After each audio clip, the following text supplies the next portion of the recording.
I'm J.R. Church. Welcome to today's analysis of the news. Albert Pike was one of the most colorful characters in American history. It is said that he was born on December 29, 1809 in Boston, was the eldest son of 6 children born to Benjamin and Sarah Andrew Pike. He studied at Harvard and later served as Brigadier General of the Confederate Army. After the Civil War, Pike was found guilty of treason and jailed, only to be pardoned by President Andrew Jackson on April 2, 1866, who met with him the next day at the White House.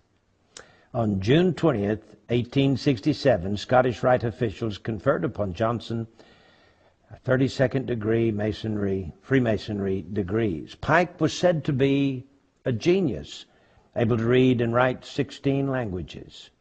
He was one of the founding fathers of the head of the ancient accepted Scottish Rite of Freemasonry, being the Grand Commander of North America Freemasonry from 1859, and retained that position until his death in 1891. In 1869, he was the top leader of the Knights of the Ku Klux Klan. Pike was said to be a Satanist who indulged in the occult, and he apparently possessed a bracelet which he used to summon Lucifer, with whom he had constant communication. He was the Grand Master of a Luciferian group known as the Order of the Palladium, or of Sovereign Council of Wisdom, it's also been called, which had been founded in Paris in 1737. Now, General Albert Pike was the only Confederate general with a statue on federal property in Washington, D.C. He was honored not as a commander or even as a lawyer, but as Southern Regional Leader of the Scottish Rite of Freemasonry. The statue stands on a pedestal near the foot of Capitol Hill between the Department of Labor building and the Municipal building between 3rd and 4th Streets on D Street Northwest. Now, I tell you all of this because it is said that he received a vision from his mentor, Mr. Lucifer, I guess, on August 15, 1871. And William Guy Carr, former intelligence officer in the Royal Canadian Navy, wrote a book called Satan, Prince of this World, in which he gives this information. He said that he received this information from a book written by Cardinal Caro Rodriguez in Santiago, Chile, who wrote in 1925 a book called The Mystery of Freemasonry Unveiled. And in this book, in 1925, it is said that he wrote a letter to a man named Mazzini in which he described this dream. And in the dream, he predicted 3 world wars. The First World War, he said, must be brought about, and I'm quoting from Albert Pike. The First World War must be brought about in order to permit the Illuminati to overthrow the power of the czars in Russia and of making that country a fortress of atheistic communism. The divergences caused by the agents of the Illuminati between the British and German empires will be used to foment this war. At the end of the war, communism will be built and used in order to destroy the other governments and in order to weaken the religions.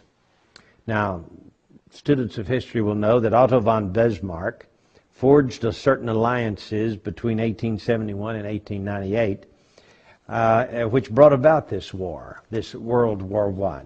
And Otto von Bismarck here says that he was a co-conspirator with Albert Pike, and he was the one instrumental in bringing about the First World War. Well, that's the First World War. Then he dreams that there must be, he is given in this visionary dream, a Second World War. Now remember, this was in 1925 that it became public in this book written by a cardinal from Santiago, Chile, Rodriguez. He says, quote, "The Second World War must be fomented by taking advantage of the differences between the fascists and the political Zionists. This war must be brought about so that Nazism is destroyed and that the political Zionism will be strong enough to institute a sovereign state of Israel in Palestine.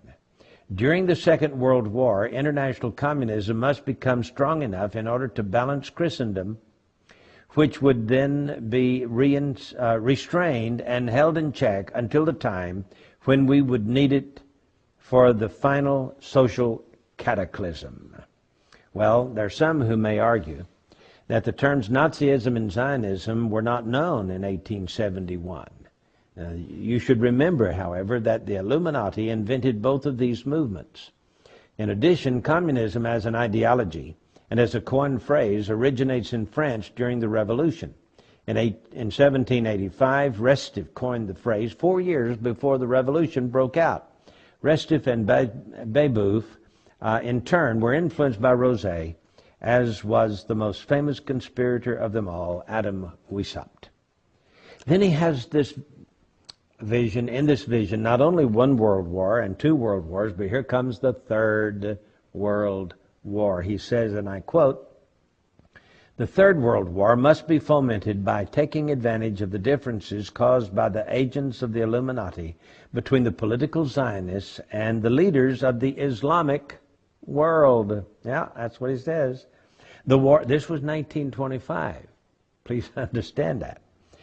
At least 1925. May go all the way back to 1871, as is purported to do, but at least it was written in a book and published in 1925. So he says, after World War I was just over a few years, and before World War II even started, he's now thinking about this Third World War, and it says that it will be caused by the differences between the political Zionists and the leaders of the Islamic world. The war must be conducted in such a way that Islam, the Muslim Arabic world, and political Zionism, the State of Israel, mutually destroy each other.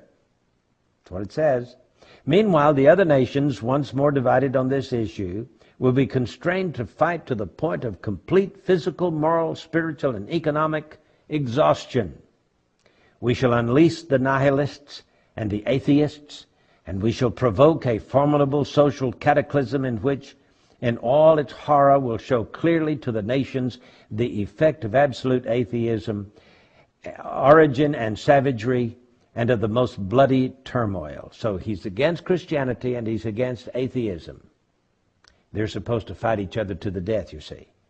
Then, he says, everywhere the citizens obliged to defend themselves against the world minority of revolutionaries will exterminate those destroyers of civilization and the multitude, disillusioned with Christianity, whose deistic spirits will from that moment be without compass or direction, anxious for an ideal, but without knowledge where to render its adoration, will receive the true light through the universal manifestation of the pure doctrine of Lucifer. That's what he says. Brought finally out in the public view.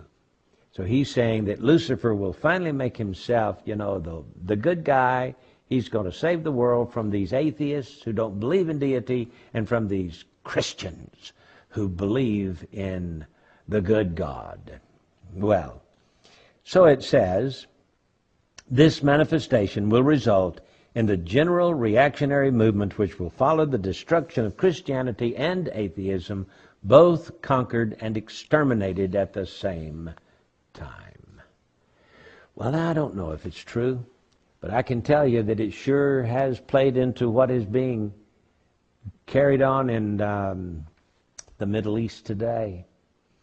And it looks like everything from World War I and World War II, with the development of the State of Israel, and with the Zionist movement and the communist movement and the atheist movement, and the peppering down of persecution on the Christians of this world, it looks like that may be Lucifer's attempt at annihilation of us all, so that Lucifer will appear in the form, of course, of what the Bible calls the Antichrist, and establish peace on earth for mankind.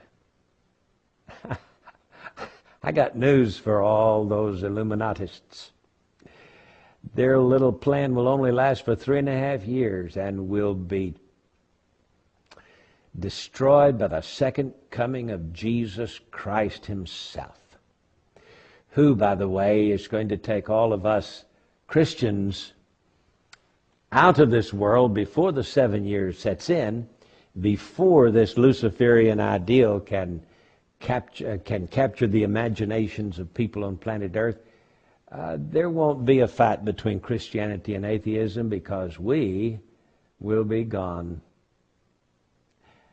But the atheists, they might meet their demise at the hands of the Antichrist when he introduces Lucifer, his old pal.